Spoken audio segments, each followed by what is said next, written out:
But if you want to view the truth, then you look for what is the same. And then you can be able to comprehend, not understand, comprehend. When you say comprehend, it's really to wrap your mind and grasp the wisdom that is in front of you. The knowledge and the wisdom become one. Okay? All right. Okay. So,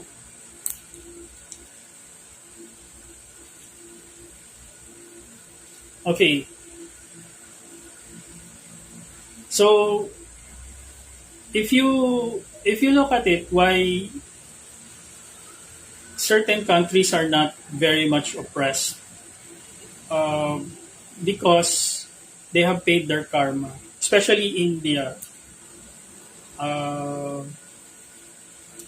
so from what the divine said, India, the owners of the earth, has a special place for the Hindu people because they have preserved the knowledge of divinity, while while divinity deteriorated from other parts of the world, it was preserved in India. Okay, and the reason being because India is the heart of the planet. It has high energy, and that's why most of the gods or goddesses appear there. Okay, and then they travel to different parts of the globe.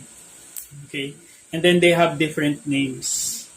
Okay, all right. So they just that's why in spirituality and other occultic knowledge, occultic groups, God names are very important and they're treated as sacred. However, you can't be ignorant about the God names. You have to understand and know the God names and give it respect. Okay?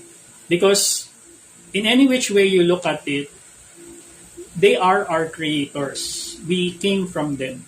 If it weren't for them, we human beings won't exist in this reality. Okay? Now, our spirit, our soul, we owe that to the divine, the Most High, uh, that is beyond our comprehension and even beyond the owners of the earth. Okay? So you may seek help from the owners of the earth, especially the benefic ones. Okay? Uh, you can also seek help from the not so benefic ones. However, I